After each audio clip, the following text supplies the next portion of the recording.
Hey, good afternoon. Welcome to the second keynote address of our Focus Series 2018, America the Beautiful, ! I said this last night before we go any further. When the committee, I'm on the chair of the CPLA committee, which is Christian Perspectives in the Liberal Arts, and our committee oversees our general education curriculum, our community of learners courses, and Focus Day. So when we came up with a theme for Focus Day this year and we wanted to put a question mark after America the Beautiful, I was already anticipating emails complaining or phone calls asking why does CPLA hate America? CPLA does not hate America. So I asked the committee to write a brief description of what we mean with our theme with America the Beautiful, ! And I'm going to read that description now.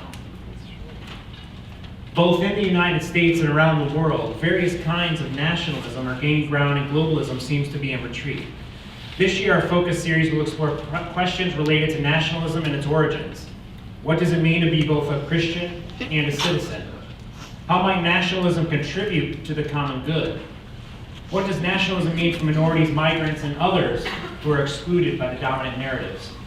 How do we understand our country given both its great accomplishments and sometimes messy reality? We are pleased to have as our first keynote speaker with us Dr. William Cavanaugh from DePaul University. Last night he spoke on, the title of his talk is Nationalism of Religion. Today he'll be speaking on vocation, and the title of his talk, You Can't Be Anything You Want, and it's a good thing too. So please welcome Dr. William Cavanaugh.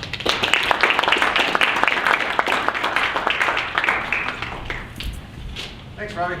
Thanks, everybody, for coming out again today. I've had a good time my 24 hours at Spring Arbor, and met a lot of really great people. The faculty, particularly impressive. I want to do a little shout out for a book that two of your faculty have collaborated on. Just a little infomercial here. Jack Baker and Jeff Bilbrough have written this book, Winkleberry and Higher Education.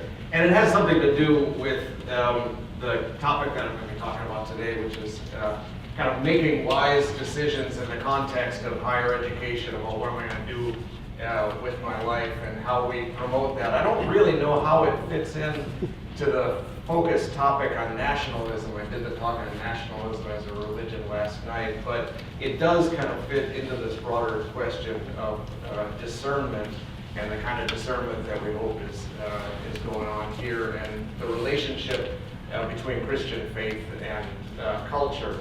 So I'm going to start by talking about a couple of cultural icons, Abraham Lincoln and Turbo, the animated snail. First of all, the quote from Lincoln, "You can have anything you want if you want it badly enough. You can be anything you want to be. Do anything you set out to accomplish if you hold to that desire with singleness of purpose." And this kind of idea is reinforced in our cultural messaging to kids, especially kids' movies often rely on a formula in which an anthropomorphized snail or plane or rat or monster or whatever believes in himself and fulfills his wildest dreams. Usually it's a he.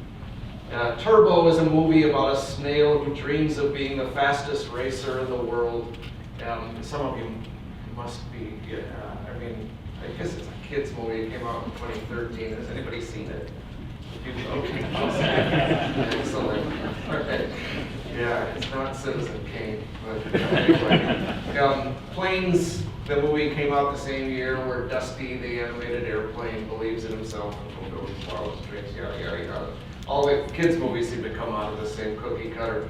As Luke Eplin puts it in The Atlantic, Turbo and Dusty don't need to hone their craft for years in minor league circuits like the racing peers presumably did. It's enough for them simply to show up with no experience at the world's most competitive races, dig deep within themselves and outbelieve their opponents. Now, many of us, I think, when we hear this message, you can be anything you want, do anything you want to do, suspect that what Abe Lincoln and Turbo the animated snail say is just not true, right? You can't be anything that you want to be. I wanted to be a professional athlete when I was a kid, right? And look at me. I mean, there's no amount of believing in myself was going to get me into the NFL. But even if you accept that, yeah, of course there are certain kinds of limitations, you still have to choose a major or a career path from a huge variety of choices, and this is full of anxiety. And so the question I'm going to be dealing with this afternoon is, how does anybody really know what kind of life you want, right? Can people choose what sort of lives are right for them before they've lived enough to know? And I'm going to try to do this in historical context as well. This is not the way things have always been. I want to step back and examine this peculiar way of thinking about having to choose our own life. And this is something new in history. So I'm going to be doing some history, I'm going to be doing some economics, I'm going to be doing some psychology, and finally I'm going to be doing some theology, which is something I actually know something about.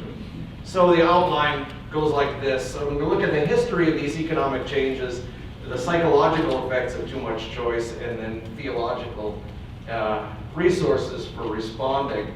So how it used to be. Before the Industrial Revolution, people didn't used to have to decide what to do for a living for the most part. You did what your father did if you were a man, and you did what your mother did if you were a woman. And this mostly meant subsistence farming. So it was a pretty static, hierarchical society. That was the downside. On the upside, it was a life shared with others in which people kept an eye out for each other. Each village had common lands that were used by the whole community. As Joan Thirsk, historian, says, people had to work together amicably, agree upon crop rotation, stints of common pasture, upkeep and improvement of their grazing meadows, the clearing of the ditches, the fencing of the fields. They toiled side by side in the fields, and they walked together from field to village, farm to heath, morning, afternoon, evening. They all depended on common resources for their fuel, bedding, fodder for their stock. And by pooling so many of the necessities of livelihood, they were disciplined from early youth to submit to the rules and customs of the community. Submitting to the rules and customs of the community doesn't sound like much fun, but it meant for a kind of communal lifestyle. Martin Luther talked about vocation right at the cusp of kind of coming out of the medieval into the modern era. And he thought that everybody, not just clergy, had a vocation, so kind of spreads out this idea of vocation. God calls us all to our station in life, but stations, Stand in German, they were more or less fixed. The Puritans then introduced the idea that every person has to choose a calling.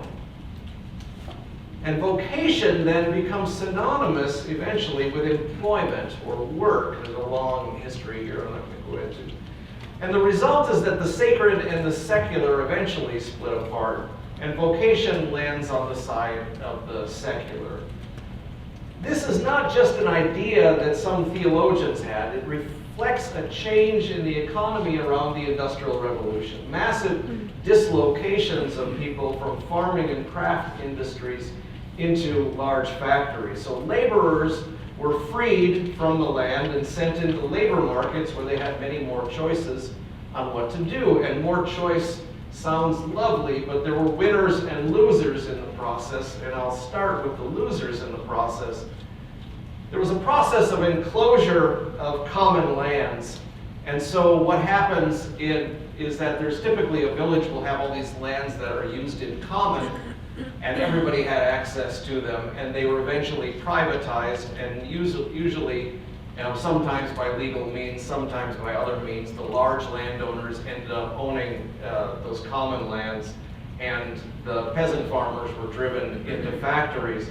This was done in the name of efficiency, that sheep produced more wealth than people did. And so Elizabeth, the Duchess of Sutherland, a notorious example, she evicted thousands of families from their ancestral lands between 1811 and 1820. She wrote to one of her friends talking about Scotch people are happier constitution and do not fatten like the larger breed of animals. She's talking about watching the peasants starve. The idea was that subsistence farming was not efficient, so you increase the aggregate wealth, and the peasants are driven into factories, and the factory conditions were not pleasant, as this slide indicates. This movement was accompanied by game laws, which, among other things, stipulated exile for poaching, vagrancy laws that sold beggars into indentured servitude, and so on.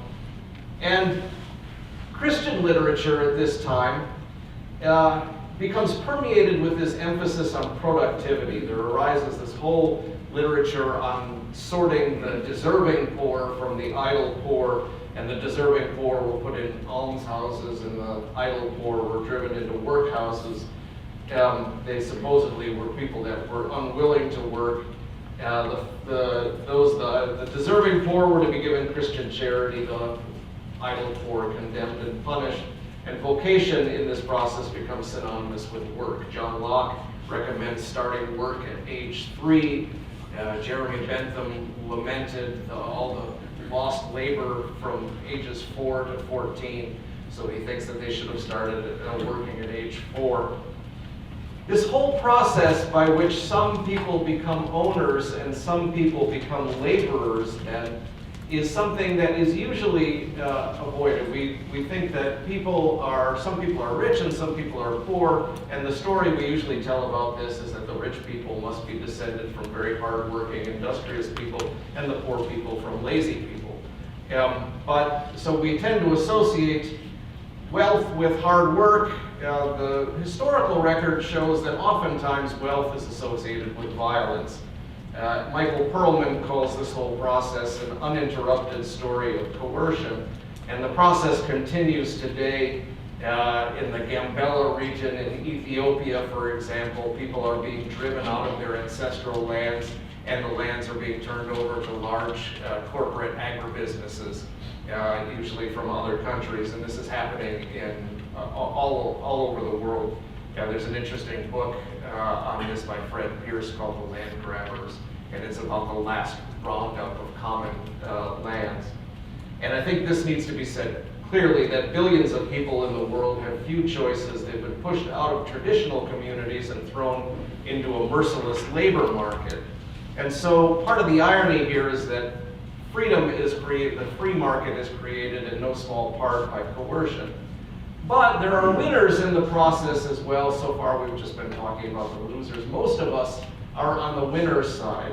I enjoy freedom of choice that my ancestors in Ireland could not have dreamed of. I am glad I'm not still trying to dig a living out of a small plot of potatoes in Ireland. But there's a downside for the so-called winners as well. And that has to do with what has been called creative destruction. This is a term picked up from Joseph Schumpeter. Creative destruction is the essential fact about capitalism, and it's been embraced by people like the Koch brothers. Embrace change, envision what could be, challenge the status quo, drive creative destruction. And it destroys long-standing customs, traditions, communities, ways of life, and creates new ways of living. And sometimes that's a good thing, and sometimes not so much. But here's I guess the thesis of this part of the talk anyway. Capitalism is a dynamic force that shakes up the world. It gives some people a whole new array of choices, but it simultaneously strips away the basis on which discerning which choice is the right one can be made. That's my thesis for this part of the talk. It strips away the basis on which discerning which choice is the right one can be made, because all of these traditional markers of community, church, for example, are shaken up. So the process of creative destruction leaves people to make vocational decisions. What am I going to do with my life? Without communal discernment, without traditional markers of identity and custom. So it's not that capitalism has destroyed faith and family and community and tradition. It's just that capitalism makes them a matter of choice. And choice, we are told, is good. But that's the second part of the talk tends to challenge the idea that choice in and of itself was good. So choice is in part created by coercion. That's part of the irony here. It can also be experienced as coercive. So psychology professor Barry Schwartz, here I get into psychology now, another thing I don't really know all that much about, but he's explored this theme in detail, and he's concluded that choice is not to be simply equated with freedom. Having some choice is essential to freedom, but as choices proliferate, as you're told that you could do anything, then they can be experienced as coercive rather than liberating. And he starts his book, The Paradox of Choice, by talking about walking into a supermarket and finding 285 varieties of cookies and 360 types of shampoo and 230 types of soap and so on. Soup, sorry. Universities, he says, are intellectual shopping malls. There's little common curriculum. That might not be the case here at Spring Harbor, but it's a case at my university and a lot of universities. There's no attempt to teach people how they should live, or who is to say what a good life is. That's a quote from Schwartz. You choose your electricity supplier, your phone provider, stocks for your retirement plan, your religion, your gender, even your own face and body. All of these things are now choices. And work is a choice, and not one made not only once. The dynamism of the global economy demands a flexible workforce. People must be willing to change jobs and change cities with increasing frequency. And so, as Schwartz notes, this means that the questions, where should I work and what kind of work should I do, are never resolved. And so he asks, are we happier because we have more choice? And he says no. The statistics show that we're not more happy. Since 1960, the divorce rate has doubled, the teen suicide rate has tripled, the prison population quintupled, there's been a tenfold increase in clinical depression since 1900. Not good things. And so, why? Schwartz argues that we have to devote enormous resources of time to sorting through the various choices before us, and the stakes of our choices are thus increased, and we experience anxiety because we often lack the resources to separate good from less good choices. And even worse, the ideology of choice insists that we should strive to make not simply a good choice, but the best choice. You can be anything you want. And so he makes a distinction between, and there's a lot of psychologists that make this distinction, between maximizers and satisficers. A maximizer is a person who wants to make not simply a good choice, but the best possible choice. And so the maximizer is not, happy that they found the sweater they were looking for. They got to check another website and see if they can get a better price somewhere. They might end up getting a better price on the same sweater, but they can never be satisfied with the choices that they make. The satisficer, on the other hand, is somebody who finds what they're looking for and stops looking. And according to Schwartz, maximizers are less happy because they can never be satisfied with the choices that they make. Maximizers fantasize about living someone else's life because the best life is always out of reach. And psychologist Daniel Gilbert, you might have heard of him. He's on, I think he's on Prudential life insurance commercials. He's a Harvard psychologist who's kind of brought his academic expertise out into the popularizing world. But he says, the Rolling Stones said you can't always get what you want.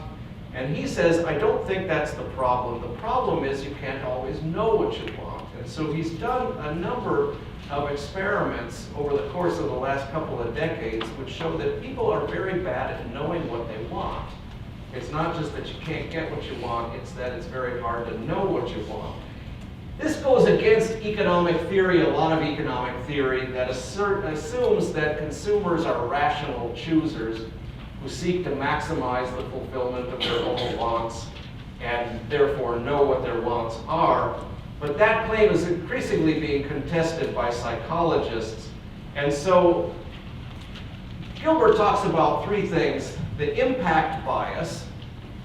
And the impact bias is how we consistently overestimate how happy a positive choice, a new car, a new job, a bigger house, etc., will make us, and how long that pleasure will last.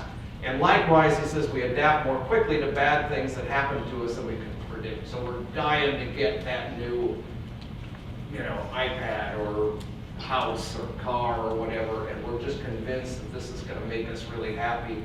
And then you have it for a couple of months, and it's like you're kind of back to where you were. The effect doesn't last very long. So he and other psychologists talk about the hedonic treadmill, where you're always kind of reaching for the next thing. Greater past consumption leads to higher norms, so your expectations go up, which causes satisfaction to return to the previous levels, and you've got to kind of move on to the next thing. And one more term that he uses is the empathy gap, which is the inability to predict how we will behave in hot emotional states when we're in a cold emotional state. So, backseat of the car is a bad place to make decisions, right?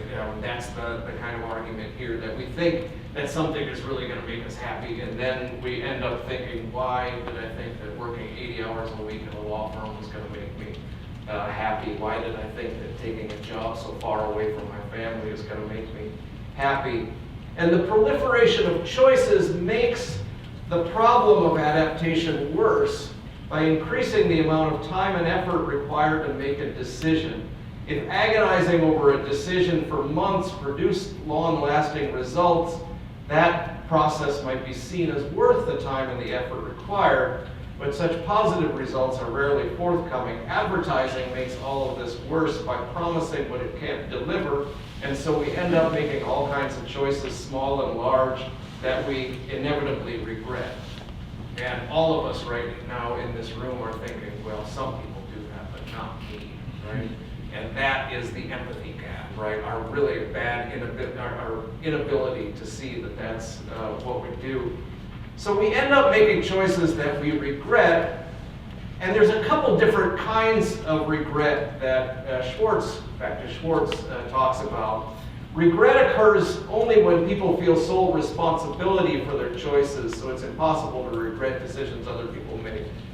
But regret also depends on a person being able to imagine a counterfactual alternative that might have been better. So as Schwartz points out, the availability of more choices exacerbates both of these conditions. So there's two types of regret. One is retrospective, the other is anticipated regret. So retrospective regret is buyer's remorse over a past decision. I shouldn't have married that person, I should have majored in something else, I shouldn't have gone to that school, etc.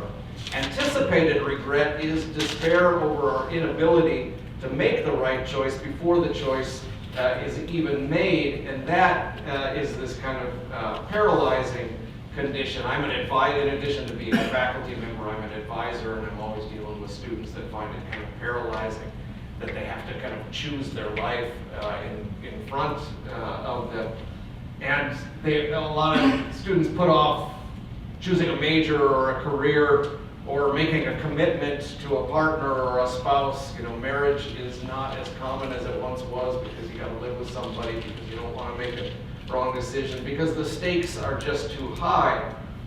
And so the solution for some is to just try to leave your options open, right? If we can bring our purchase back to the store and get our money back, then regret can be fixed, right? But the problem is that life doesn't work that way. Not only are the time and the effort and the money invested in major choices like college and career and marriage and children non-refundable, but leaving your options open often makes the problem of regret worse. Because if a decision is irreversible, then we can stop thinking about it and get on with other things. But if, on the other hand, we're always open to the possibility of dumping our spouse and getting another one, switching majors or jobs, moving to another city, then we'll always be considering the possibility that our choice of spouse or major or job or house, etc., was a mistake, or at least not the best decision that we could have made. And so our culture's ideology of choice is blind to this problem, and it often makes it worse. So habits, in a way, limit our options, but if they're good habits, they also make it possible to achieve the options that really matter. And so the third thing that I want to talk about is intimacy with God. The question becomes, how do you cultivate good habits? To distinguish good habits from bad habits, there has to be a way of distinguishing good goals from bad goals based on something other than subjective preference. So Schwartz and Gilbert, they don't explain why humans are so bad at knowing themselves and orienting themselves toward good goals. The Christian tradition explains this in terms of estrangement from God, which it understands as estrangement from one's own self. So the closer I am to God, the closer I know myself. The more I'm wrapped up in God's will, the more I become free, which seems like a paradox. Augustine again says, God is closer to me than I am to myself. So the healing of our weakness depends on recognizing the source of our being beyond ourselves. But this source is simultaneously within us. We find ourselves by finding God. So vocation is both a call from outside the self that draws you out of the confines of the self, but it's also the discovery of our deepest selves. Right? I once almost married the wrong person. I was 6 weeks away from the wedding when I finally got the ability to say this is not going to be a good idea. And I ended up marrying the right person. But when I broke it off, the first engagement, everybody, all of my friends said, "Oh, thank God that you broke that off." And I said, "You bastard, why didn't you say so?" I mean, part of the problem is you get confined into yourself, right? We need to be liberated from the self. We need other people and the ultimate other, who is God, to bring us out of the confinement of the self. And that's part of what I'm getting at here, that part of what helps us make good choices is others, and the other ultimately is God. And so community then, so accepting limits, developing good habits, intimacy with God, and finally then community, communities of people, family, church, people around you at Spring Arbor, right? Learning to desire isn't just an individual endeavor. Just as learning the piano is facilitated by a teacher, the acquisition of virtue requires the guidance of people that have already mastered those virtues, teachers and mentors and professors and friends and so on. So the question then becomes not just what do I want to do with my life, but what does the world need from me, right? Again, recovering this idea of vocation as coming from outside the self and not just something that's self-generated. So churches, institutions like this university can be that kind of community, not just offer knowledge, but wisdom. And the good advisor is not the one who says, well, whatever you want to do is fine. Just do what you want to do. The good advisor is one who said, have you ever thought about doing this? You're really good at this, and this is what we need from you. This is what the world needs from you, and this is what you have to offer the world. And we need other people to make demands on us. Families, for example, to limit the places that we will consider living. We need to prepare one another for suffering, right? The possibility that we're going to have a special needs child that needs to be cared for decade after decade, right? Running up against limitations. We need to make commitments to each other that are not reversible. Marriage vows, religious vows. They're closely linked to this question of vocation because they move in the opposite direction of the common logic of choice, of leaving your options open. And Schwartz says, quote, "What seems to contribute most to happiness binds us rather than liberates us." But of course, liberates us in a different sense. Okay, so those are resources for making good choices. I'm going to finish with resources for accepting the choices that you've made. And this is equally important. Being a satisficer is an important thing, right? Finding what you're looking for and then stop looking. It's not the same, you need to be clear about this, it's not the same as being lazy or weak or accepting mediocrity. It's certainly not the same as accepting abuse, right? Well, I married this person, they're abusive to me, and I guess I just have to stick it out, right? Certainly not, right? In order to be good enough, it needs to be good, right? And so you need to get out if you're in an abusive relationship, right? But nevertheless, it's accepting the other person and loving. I mean, what love is this kind of process of deepening the forgiveness between people, in a sense. That's not bad. I just thought of that. It's not a bad definition of love. It's kind of deepening the acceptance and forgiveness of one another. Learning to identify then retrospectively the path that you did choose as the right one.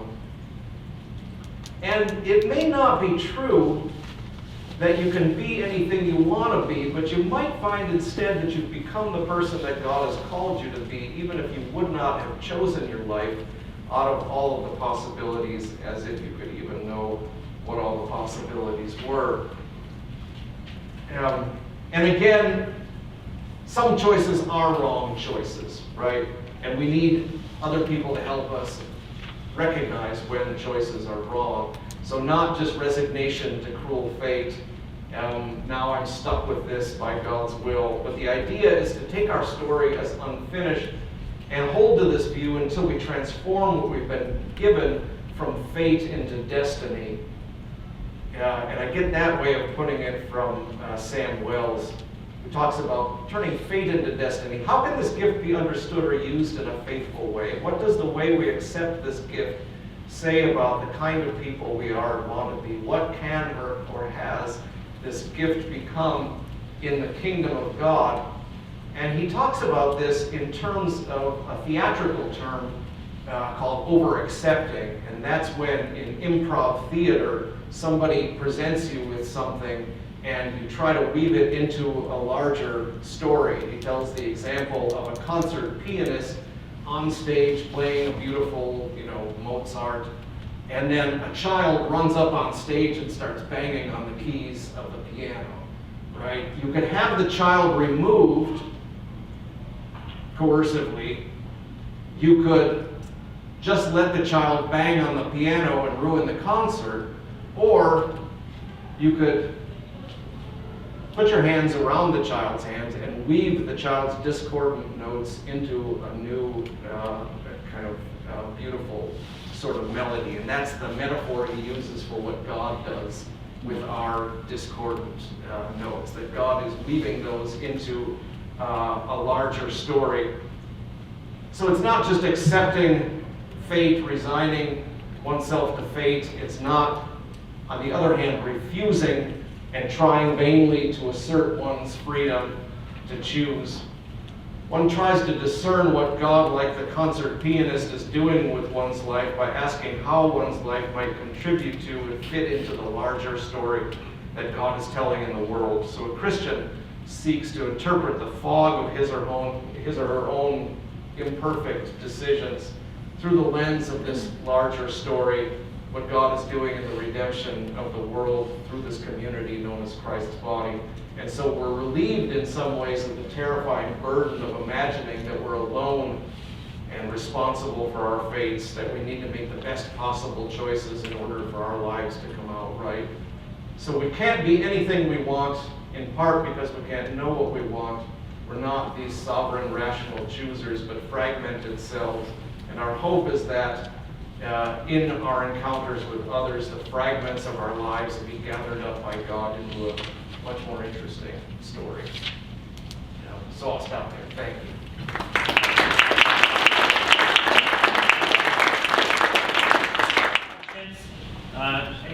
questions? I'll go with one closest to me. Thank you very much. I was fascinated by this. You haven't said that your talk is a synthesis of determinism versus free will, but since you are a theologian, I wonder if you could make explicit what looks like a lot of people like polar opposites, how they might be one and the same thing. Yeah, that's a really interesting comment, but I think you're exactly right. I mean, we tend to think of determinism and free will as this zero-sum game, right? There's either God, and then there's me. And either God chooses and I lose, or I choose and God loses, right? So it's either, if it's 80% God, then it's 20% me, and vice versa. And it's this kind of tug of war. Determinism is if you go all the way 100% on God, and free will is if you go 100% on human choice. And so the Christian tradition tries to say something different than that it's not a zero-sum relationship between humans and God. That the more we're wrapped up in God's will, the freer we become. And that's hard for us to understand because we have this very individualistic way of thinking about these questions. But if you think of it in terms of creation, right? Precisely because God is the creator of everything, God is not a being in the world. God is not just a big guy up in the sky. And precisely because God is not a thing in the universe, then God is not in a competitive relationship with us who are things in the universe. And so there's this kind of mysterious way in which our freedom is wrapped up in God in this way. And so you don't have to kind of choose between these two polar things. So thank you for bringing that out. That's exactly what I'm trying to get at. Yeah. Other questions? Yeah. So, do you think that people do know what they want, or is that, do you think they do or don't? If, like you were saying that the man in the commercials was saying that we don't know what we want. Is that just a marketing tactic? And do we or don't we? I think he thinks that we don't know what we want, that we're bad at knowing what we want. And he's got a battery of psychological experiments that show that that's the case. And I think he's probably right about that. And I think that's what Augustine was getting at like 1,500 years before he was kind of discovering this again through experiments, is that we're very fragmented cells that are kind of pulled in all sorts of different directions. We're thought to think of ourselves as consumers who kind of stand in front of the salad dressings and say, that's the one I want, and that's the way life goes, that we kind of know our own wants and then we try to realize them in the world. But in fact, it's a much more social kind of thing. We're being tugged by, marketing certainly by one way, but also by affections, relationships with other people, ultimately, hopefully by God, tugged in all kinds of different directions. And that what we're really after then needs to kind of come from outside of us. I mean, that's why we need a savior, right? Why else would we need a savior if we were autonomous beings who kind of knew what we wanted and could choose, right? So we're in this kind of fog. There's a certain way in which sin is a kind of fog. And Paul talks about this. Paul kind of gets at this as well. So I think that's a more realistic view of the human person, and it also explains why we bother to, go to church. Right? Yeah, and why we need each other, in other words, right? And why we need God. Yeah.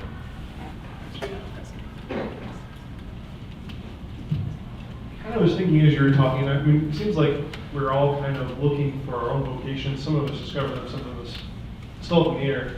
But I was wondering, what about the participation of those who have found vocations or who are seeking with others doing the same. Like as if, like we're participating in each other's vocations, not so much just looking for our own.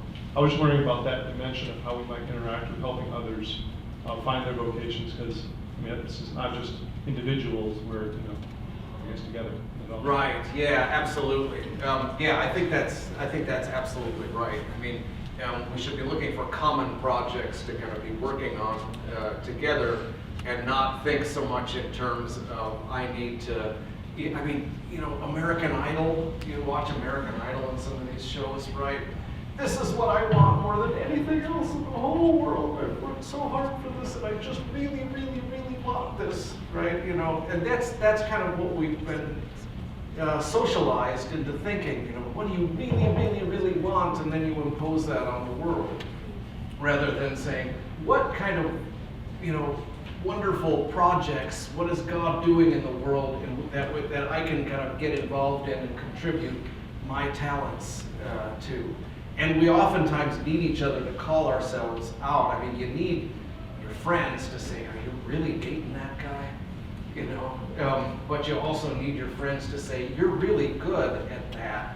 You know, this is what we need from you. This is what the world needs from you. Frederick Buechner has that great quote where he describes vocation as the place where your deepest joy meets the world's great need. Isn't that a great definition? Where your deepest joy meets the world's great need. And so it's a kind of coming together of these two elements, but it's something that draws you into something larger than yourself, rather than trying to suck the world into the confines of the individual. So, Yeah. How might someone considering changing their major apply the information in your talk to the decision-making process? yeah, that's a good question. I started out as an undergraduate as a chemical engineering major, and then I took a theology class and thought, this is really what I want to do, and this is what I'm feeling called to do. And that, I think, was in part the action of the authors that we read in the course, and the action of the professor kind of drawing me into something that's more attractive. You know, so being attentive to that sort of joy, what gives me joy, is half of the equation, and I think the other half of the equation is the question of what does the world need, right? Where does my great joy meet the world's need? And thinking in those terms, I think, is a helpful way to do it. I mean, as opposed to one of the other ways of thinking about a major is, can I get a job that helps me repay my student loans, right? I mean, unfortunately, student loans are a reality, and you gotta eat and all that kind of stuff. And I recognize that sometimes you bump up against realities like that, and that's part of the limitations that I'm talking about too. You need to accept those kind of limitations, but hopefully you don't accept that limitation. Hopefully there's an opportunity for over-accepting there. You run up against a limitation and make a virtue out of. So you might not be able, you might think, well, my deepest joy is being a diva and singing on the stage of the Met, right? But that is a job that only like 2 people in the world have or something. And so you run up and so you say, so I'm going to be a teacher, but I'm going to bring that joy into my teaching, and that's going to be part of God's kingdom. I mean, without knowing you personally, I don't can't get any more specific than that. I'm going to give you a fortune cookie because I'm general sort of answer. But that I think is part of the way that it ought to work. But I really do think that it ought to work in terms of where you need to just ask people, what do you think I ought to major in? Ask some of your professors, ask your friends, what do you think I ought to major in? What do you think? Where do you think my talents and loves are? All right, so we have time for maybe one more question.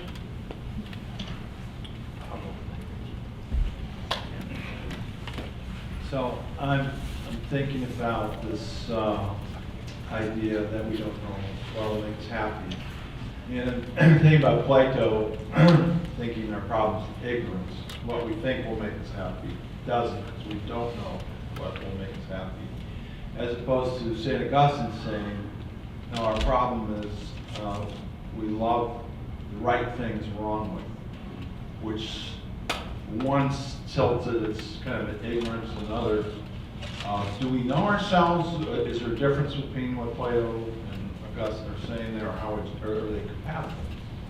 Yeah, that's a really interesting question. So one is a question of knowledge, and the other is a question of love and desire. Yeah, I would tend towards I mean, I don't think those things are incompatible. But I think Augustine would argue, and I would probably argue as well, that desire is going to trump knowledge in most cases, right? So it's not just a matter of kind of cognitive knowledge, but I mean, one of the great things about this whole idea of virtue, which comes from Aristotle and works its way through Aquinas and so on, is that knowledge is embodied, right? And it's embodied through desire. Right, so it becomes something that becomes second nature, in which knowing how to do something is the same thing as loving something, right? And so it's not the case where we tend to think of these as separate compartments. The reason and the will are two separate compartments, and Aquinas has a way of kind of working them together, and where they come together is precisely in this idea of virtue, right? It's a kind of embodied rationality that moves us towards things. So that's probably. All right, well, join me again in giving Dr. Cavanaugh a round of